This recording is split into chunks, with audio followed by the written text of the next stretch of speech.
Rabu 14 Juli 2021 sore bersama saya Dea Mita. Kami akan menyajikan informasi terkini dari berbagai daerah yang akan dilaporkan secara langsung oleh reporter kami di lapangan. Dan inilah live update selengkapnya.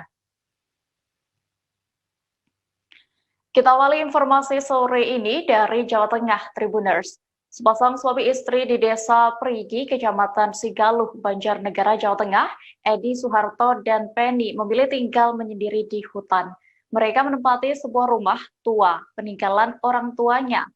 Karena tinggal di hutan, Pak Sutri itu tidak memiliki tetangga. Mereka hanya bisa berinteraksi dengan keluarga yang menengok atau petani yang memiliki kebun di pinggir hutan. Menariknya lagi, rumah yang lokasinya sempat menjadi persinggahan pejuang gerilya di era penjajahan itu menggunakan kincir air untuk penerangan dan menyalakan alat elektronik lain. Untuk mengetahui informasi lebih detailnya, sudah bergabung bersama saya, rekan wartawan Tribun Jateng, Khairul Muzaki yang akan memberikan laporan. Halo Khairul. Halo Dea. Ya. Selamat sore. Khairul, bisa digambarkan bagaimana suasana rumah Pak Sutri itu yang berdiri di tengah hutan? Ya, bisa saya melaporkan ada sebuah rumah kayu yang berada di tengah hutan, tepatnya ikut wilayah administrasi Desa Perigi, Kecamatan Sigaluh, Kabupaten Banjarnegara. Suasana rumah itu tentu saja sunyi senyap karena berada di tengah hutan. Apalagi kalau malam hari rumah itu hanya terlihat sendiri dengan penerangan yang memakai kincir air.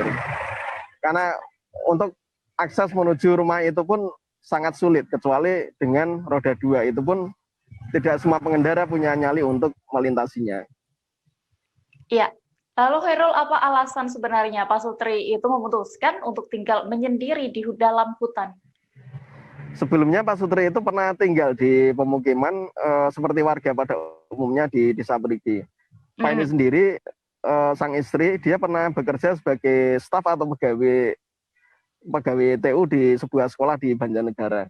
Namun setelah pensiun, Pak ini dan istrinya memutuskan untuk tinggal di rumah milik orang tua yang sempat kosong. Nah, rumah itu kebetulan berada di hutan. Iya, baik. Lalu sebenarnya apa yang dicari Pak Sutri itu hingga rela tinggal menyendiri di dalam hutan tadi ya, yang jauh dari akses pemukiman dan juga hiruk pikuk kota, Khairul? Ya, yang jelas pertama alasan mereka adalah ingin memanfaatkan atau menempati rumah orang tua yang syarat dengan kenangan. Apalagi rumah itu amat bersejarah. Rumah itu pernah dijadikan tempat persembunyian oleh para gerilyawan, pejuang gerilya di era penjajahan Belanda. Salah satu panglima yang pernah menginap atau singgah di rumah itu adalah Jenderal Mahlani, itu pejuang asal Banyumas Raya. Kemudian alasan lainnya, mereka sudah berusia lanjut dan ingin mencari ketenangan hidup. Dengan tinggal di hutan, mereka otomatis bisa menjauhi keramaian, kegaduhan, dan alasan si sang istri Penny, dia bisa menghindari suara-suara negatif seperti gosip-gosip dengan tetangga atau masyarakat yang itu bisa meracuni pikiran. Begitu dia. Ya, Khairul.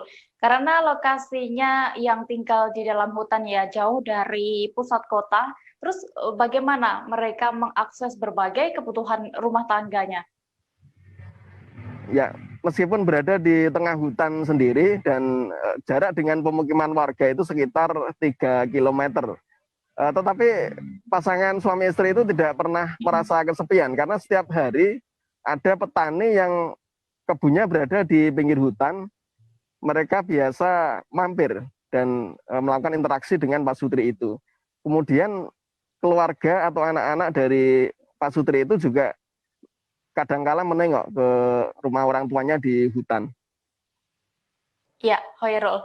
Baik Tribuners, tadi juga jurnalis kami sudah melakukan wawancara dengan Penny selaku pemilik rumah yang berada di dalam hutan. Berikut hasil wawancara selengkapnya. Saya biar dipakai anak saya, sedangkan di sini kan rumahnya kosong, ngapain nggak ditinggalin? Pertama ditinggalin, sambil ya wis tua kan apa ya, mengurangi kegiatan-kegiatan yang banyak negatif apa. Kalau di sini kan tenang, pikirannya bening, bisa mikir yang baik-baik lah, tidak kemasukan apa ya, suara-suara yang iya harus dipikir gitu sama orang yang sudah tua. Tapi ya nyatanya di sini ya enak aja Mas. Memang kayaknya di sini nggak ada tetangga, tetapi kan banyak yang sok pada dolan di sini. Kadang keluarga, dukanya kalau lagi nggak enak badan aja. Kalau lagi nggak enak badan, kan kalau mau turun badannya sudah nggak enak, mau tetap tenang di sini, apa kayak ora enak. Jadi kami memang kadang-kadang apa kayak toko obat nyediain obat. Ngurumpi tetangga karena nggak ada tetangga. Jadi kalau di sini ngumpulnya ya sama orang-orang kuli dari kebun atau mungkin tamu kan nggak mungkin lah. Setidaknya pikirannya adem kan nggak terlalu emosi, darah tingginya nggak cepet. Ya sukanya ya itu ketenangan lah, ketenangan. Jadi kalau namanya kerinduan sama orang-orang, karena orang-orang juga sering datang ke sini, baik yang cuma mau piknik atau memang apa kangen kepingin istirahat di sini. Mereka bilang kan, aku mau istirahat di situlah yang tenang, nggak denger apa-apa. Gitu.